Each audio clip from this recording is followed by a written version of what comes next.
नमस्कार, मी श्रीकांत उमरीकर. आपण पाहतात ॲनालायझर. लाईक करा, शेअर करा, सबस्क्राईब करा. ॲनालायझरचं ॲप डाउनलोड करा. आज चौथा शुक्रवार आहे. चौथा म्हणजे धुरंधर चित्रपट रिलीज झाला त्याच्या तेव्हापासूनचा हा चौथा शुक्रवार आहे. भारतीय सिनेमाच्या इतिहासात पहिल्यांदाच असं घडतंय की सलग एक महिना होऊन गेलेला आहे आणि त्या चित्रपटाला अजूनही मागणी आहे. चित्रपट बॉक्स ऑफिसवर धोधो चालतो आहे. अक्षरशः आता 1000 कोटीचा आकडा पार करून एक वेगळा विक्रम हा चित्रपट आता ह्या 3 दिवसामध्ये करताना दिसेल. आणि शिवाय आता हे वर्षाचा शेवट आहे, सुट्ट्या आहे सगळीकडं, त्याच्यामुळे सुद्धा त्याच्या कमाईमध्ये वाढ होण्याची शक्यता आहे. आम्ही जे शीर्षक दिलेलं आहे की धुरंधर म्हणजे सिनेमातला मोदी आहे. काय गोष्ट आहे नेमकी लक्षात घ्या तुम्ही. मोदींवर ज्या पद्धतीची टीका झालेली होती, आधीच आदळआपट झालेली होती, त्या गुजरात दंग्यांच्या निमित्तानं इतकी बोंब करून झालेली होती. आणि जेव्हा 2014चे निकाल लागले तेव्हा भले भले चकित झाले की असं घडलंच कसं काय. टीका करणाऱ्यांना तर कळेच ना, आपण एवढी टीका केलेली होती, एवढा विरोध केला होता. मोदींना अमेरिकेचा पासपोर्ट व्हिसा मिळू नये या सगळ्यासाठी म्हणून आपल्या खासदारांनी पत्र लिहिलेलं होतं. इतकं टोकाला आपलं सगळं गेलेलं होतं. आणि त्याच मोदींना सन्मानानं मग नंतर अमेरिकेमध्ये कसं आणि काय बोलवलं सगळ्यांच्या समोर उदाहरणे. 30 वर्षापासून म्हणजे 1984ला काँग्रेसला जे स्पष्ट बहुमत मिळालेलं होतं आपल्या लोकसभेमध्ये, तेव्हापासून ते 2014पर्यंत या 30 वर्षाच्या कालखंडात कुठल्याही पक्षाला बहुमत मिळालेलं नव्हतं. ते पहिल्यांदाच 282 जे खासदार निवडून आले भाजपचे, आणि एका पक्षाला 30 वर्षानंतर पहिल्यांदाच बहुमत मिळालं. हे सगळं का घडलं? प्रत्यक्ष वस्तुस्थिती काय आहे त्याच्याकडं आमच्या टीकाकारांनी पाठ फिरवली. वैयक्तिक काही तुमच्या मनामधले जे सगळे पूर्वग्रह असतात, काहीतरी द्वेषबुद्धीनं आकसानं आपण विचार करतो, त्या दृष्टीनं पाहतो, त्या पद्धतीनं तुम्हाला तुमचा चष्मा पिवळा असल्यामुळे तुम्हाला जग पिवळं दिसतं, तुमचा चष्मा हिरवा असला की तुम्हाला जग हिरवं दिसतं. तशातला तो प्रकार आहे. पण जर तुम्ही डोळसपणे बघितलं असतं, शेखर गुप्तासारख्यांनी नंतर कबूलही केलं की 2014चं आम्हाला दिसत असताना आम्ही ते पाहत नव्हतो. किंवा मी तुम्हाला दुसरं एक उदाहरण सांगतो. धुरंधरवर यायच्या आधी आम्ही त्याचा वारंवार उल्लेख करतो. 2013ची अर्णब गोस्वामींनी राहुल गांधींची घेतलेली मुलाखत आजही उपलब्ध आहे. अजून निवडणुका झालेल्याच नाहीयेत. मोदी फक्त भाजपकडून पंतप्रधान पदाचे उमेदवार म्हणून सगळीकडे फिरतायत, भाषणं करतायत, चाय पे चर्चा करतायत. आणि अशा वेळी राहुल गांधींना त्यांच्यासमोर तरुणांचा प्रतिनिधी म्हणून, असं तरुण तुर्क नेतृत्व म्हणून समोर केल्या जाते. आणि राहुल गांधींनी अकलेचे काय तारे तोडले. 13ची शेवटी किंवा 14च्या सुरुवातीची गोष्ट आहे. पण आम्हाला ते पाहायचं नसतं. आता ह्या पार्श्वभूमीवरती मी तुम्हाला धुरंधर म्हणजे मोदी काय ते सांगतो.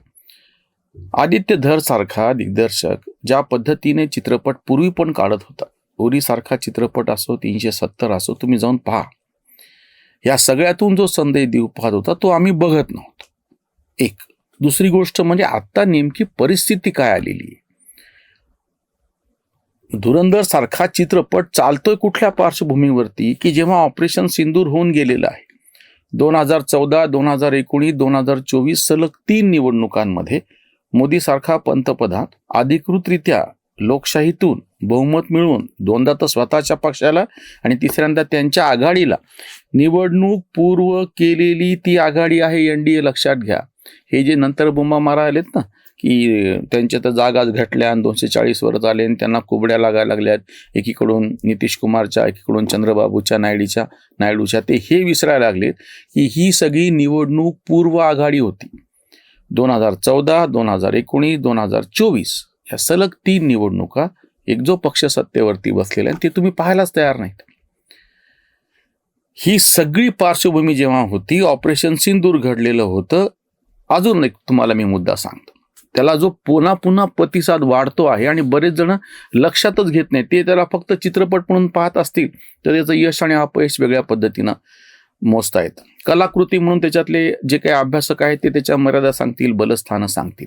निव्वळ मनोरंजन धंदा म्हणून पाहायचं तर ते सुद्धा त्या 1000 कोटीचं विश्लेषण वेगळ्या पद्धतीनं पाहतील, करून सांगतील. पण तुम्ही जर सगळ्याचा एकत्रित विचार केला तर तुमच्या लक्षात येईल की हा नुसता चित्रपट नाही, ही नुसती कला नाही, 1000 कोटी म्हणजे नुसता धंदा नाही. आत्ताची जी परिस्थिती आहे, जे 85% हिंदू, 101 कोटीच्या जवळपास हिंदू या भारतामध्ये राहतात, 125 कोटीच्या जवळपास, त्या सगळ्यांची जी मानसिकता आहे तिच्यावरती वारंवार जे हल्ले केले गेलेले होते. आत्ता दीपू दासची हत्या बांगलादेशमध्ये केल्या जाते आणि सगळ्यांच्या समोर त्याला जिवंत जाळल्या जातं. आत्ताची गोष्ट आहे, तामिळनाडूमध्ये मदुराईजवळ कार्तिकेय स्वामीच्या डोंगरावरती त्या पवित्र अशा जागेमध्ये दीप पेटवण्यावरून कोर्टानं निकाल दिल्याच्या नंतर सुद्धा विरोध केला जातो. आत्ताची गोष्ट आहे की आमचाच विरोधी पक्ष नेता जर्मनीमध्ये जातो आणि आमच्या देशाला नावं ठेवतो की कसं भारतामध्ये काय म्हणता येईल त्याला, विकास कसा होत नाही, आर्थिक कसं हे आहे, प्रोडक्शन कसं डिक्लाइन आहे, कोसळलेलं आहे. आणि जेव्हा तोच विरोधी पक्ष नेता कर्नाटकामध्ये जेव्हा फॉक्स वॅगनचा नवीन जेव्हा प्रकल्प उभा राहतो आणि तेव्हा त्याच्या वेळेस ट्विट करताना सांगतो की भारतामध्ये उत्पादन कसं वाढत चाललेलं आहे, हा जो भंपकपणा समोर येतो. तुम्ही आत्ताच काय जर्मनीत बोलायला लागलात आणि आत्ताच तुम्ही कर्नाटकामध्ये तुमचं सरकार आहे म्हणून तिथल्या एका प्रकल्पाच्या बाबतीत काय बोलायला. आता तुम्ही ही जी सगळी पार्श्वभूमी आहे ना, ही तुम्ही धुरंधरला लावून पहा, म्हणजे मग तुम्हाला त्याच्या मिळालेल्या 1000 कोटीचं सलग आता महिना झालाय संपूर्ण भारतभर चित्रपट का चालतोय, त्यानं मांडलेले विषय काय आहेत ह्याचं तुम्हाला काही ना काहीतरी आकलन होईल. मग नंतर ती जी टीका होती हे काय चित्रपट आहे का, मला वाटलं ही तर वेब सिरीजचे, कंटाळवाणाचे, धुरंधर नव्हे दलिंदर आहे वगैरे, हे सगळं ज्या मानसिकतेतून येतं आहे, ही फक्त चित्रपटावरची टीका नाहीये. तर तसं असलं तर मग करायची तरी काय गरज होती, पिक्चर चालू नाही तर डब्यात जाऊ. यापूर्वी त्याचे चित्रपट काही चालले नाही, तुम्ही काय बोलले का तेव्हा, मग तसंच हा चित्रपट चाललाय, सोडून द्या ना. तसं होत नाहीये. फक्त काश्मीर फाईल्सच्या नंतरचं जे नॅरेटिव्ह चेंज झालेलं आहे, म्हणून आम्ही तर आवर्जून 2 चित्रपटांची उदाहरणं दिली होती की त्यांनी जेमतेम त्यांचे पैसे वसूल केले. एक सावरकरांवरचा चित्रपट होता आणि दुसरा चित्रपट द रिअल ताज स्टोरी होता. त्यांचं काय इन्व्हेस्टमेंट कमी होती, पण त्या केवळ ह्या सगळ्या ह्याच्यामुळे त्यांनी त्यांचे पैसे वसूल केले. काश्मीर फाईल्स तरी चाललेला चित्रपट होता, छावा तरी चाललेला चित्रपट आहे. ही जी मानसिकता आहे ती जर तुम्ही समजून नाही घेतली तर धुरंधरच्या 1000 कोटीचं आकलन होत नाही. भारतातली परिस्थिती काय आहे, अजून एक महत्वाची गोष्ट जागतिक पातळीवरती घडताना दिसत आहे. आजपर्यंत काय व्हायचं की आमचे तथाकथित विद्वान सुद्धा आम्हाला सांगायचे की पाकिस्तान कसं, त्याला बाकीचे देश कसे बरोबर घेऊन मदत करतायत, पाकिस्तान, बांगलादेश आणि चायना कसे एकत्र बसलेले आहेत, त्या श्रीलंकेमध्ये चायनानं कसे खेळ केलेले आहेत, नेपाळमधली राजवट, म्हणजे हे आपल्या आजूबाजूचे राष्ट्र त्यांच्या अवकात काहीच नाहीये. पण हे आपले टीकाकार असं काही त्याचं कौतुक करून सांगायचे की त्यांच्या पाठीशी कुठल्या शक्ती आहेत, काय आहेत, आणि त्या तुलनेमध्ये आपण कसे मूर्ख आहोत. विशेषतः गेल्या 11-12 वर्षात तर ह्यांना आपलं केंद्र सरकार किती जास्त मूर्ख आहे ह्याचा साक्षात्कार झालेला आहे. अगदी गलवान खोऱ्यामध्ये आपल्या सैनिकांना कसं, म्हणजे चीन कसा घुसला होता, राहुल गांधी भर संसदेत बोललेले. ह्या सगळ्या पार्श्वभूमीवरती जेव्हा तुम्ही बघता आहात, आत्ता ज्या पद्धतीने भारताने ऑपरेशन सिंदूर त्याचं सगळ्यात ठळक उदाहरण, आपण 4 नंबरची अर्थव्यवस्था बनलेलो आहोत आणि 3 नंबरची अर्थव्यवस्था होण्याकडे जी पद्धतीची वाटचाल चालू आहे किंवा ज्या पद्धतीचे विकासाचे प्रकल्प मार्गी लागत आहेत, ही टीका करताना किती करू, कुठलाही सर्वसामान्य माणूस, मी तुम्हाला ह्या छत्रपती संभाजीनगरचं उदाहरण सांगतो, पलीकडचं नागपूरचे सांगत नाही, तो उठतो समृद्धी महामार्गाला लागतो, मुंबईलाच काय पुण्याला जायचं तरी गर्दीमुळे तो समृद्धी महामार्गाचा वापर करून त्या सिन्नर फाट्यापासून तिकडे जातो आहे. म्हणजे ही जी मानसिकता, हे जे आत्ता 2 दिवसापूर्वी हा व्हिडिओ तुमच्या समोर येते, त्याचे एकच दिवसापूर्वी मुंबईमध्ये नवी मुंबई विमानतळाचं उद्घाटन झालं आणि एक नवीन मार्ग म्हणजे हवेतल्या प्रवासासाठी प्रचंड प्रमाणामध्ये खुला झाला. ह्या ज्या सगळ्या विकासाच्या गोष्टी प्रत्यक्ष आमच्यापर्यंत येऊन पोहोचलेल्या आहेत, हे जे सगळं बघतो आहे, हा जो सगळा उत्तर ज्या पद्धतीनं दिल्या गेलेले सगळं बघतो आहे, त्या पाठीमागं सर्वसामान्य माणूस कधीही रस्त्यावरती उतरून हातामध्ये शस्त्र घेऊ शकत नसतो. फार तर तो मोर्चा काढेल, फार तर तो मूकपणे काही करेल. दुसरा एक मार्ग असतो की तो प्रत्यक्ष निवडणुकीच्या मतदानातून त्याची प्रतिक्रिया व्यक्त करतो, जे आपण वारंवार बघितलेलं आहे.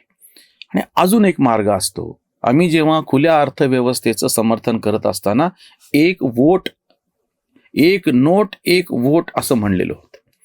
तुमच्या खिशातला जो पैसा आहे, खिशातला यासाठी की तो खर्च करून फिक्स डिपॉझिटमधला नाही, ग्राहकाच्या खिशातला पैसा म्हणजे एक वोट, एक नोट म्हणजे एक वोट. बाजारपेठेमध्ये ग्राहक म्हणून तुमची किंमत, तुम्ही किती पैसे खर्च करू शकता याप्रमाणे आहे.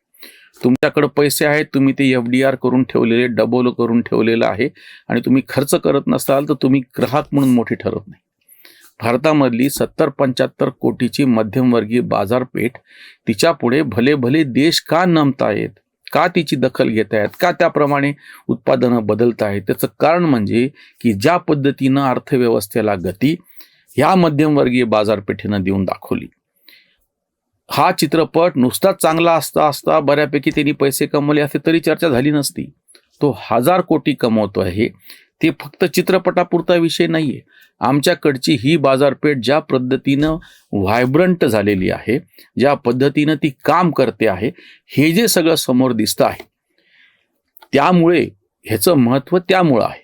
त्यामुळे आम्ही जे असं म्हणतो आहोत की धुरंधर हा चित्रपटातला मोदी आहे, त्याचे वेगवेगळे कारणं आहेत. फक्त राजकीय शोधून चालणार नाही. जसं मोदींचं ॲनालिसिस फक्त भारतीय जनता पक्षाचा एक नेता म्हणून चालणार नाही. ज्या पद्धतीने आधीची पार्श्वभूमी काय होती, ज्याच्यावरती मनमोहन सारखा पंतप्रधान सोनिया गांधीच्या हातचं बाहुला बसलेला होता, त्याची कारकीर्द सगळ्यांनी बघितली. त्या पक्षाचा नेता म्हणून राहुल गांधींचा नालायकपणा 2013 पासून, म्हणून मी अर्णव गोस्वामीची मुलाखतीचा उल्लेख करतो, लक्षात आहे. अण्णांचं आंदोलन झालं होतं, त्या पार्श्वभूमीवरती मोदींचं नेतृत्व समोर आलं. नुसतं समोर येऊन भागत नसतं, त्यानं ते पुढं प्रत्यक्ष तो करिश्मा टिकून दाखवला, सर्वसामान्य लोकांपर्यंत त्याची फळं पोहोचवून दाखवली. त्याच पद्धतीने धुरंधरसारखा चित्रपट वेगळा आहे. नेमक्या परिस्थितीप्रमाणे नेमका तो त्याच वेळेला तो चित्रपट आलेला आहे. बाकीचे तर त्याच्यामध्ये मनोरंजनाचा मसाला आहे वगैरे, ते तर आहेच आहे, कारण ती शेवटी कला आहे, व्यावसायिक कला आहे, त्याच्यामुळे ते तर आहेच आहे. पण तो जो मेसेज ज्या पद्धतीनं देतो आहे, त्यामुळेच आम्ही असं म्हणालो आहोत की धुरंधर म्हणजे हिंदी चित्रपटातला मोदी आहे. इथेच थांबूया. धन्यवाद. स्वधर्म जागृतीचा विधायक बुरुज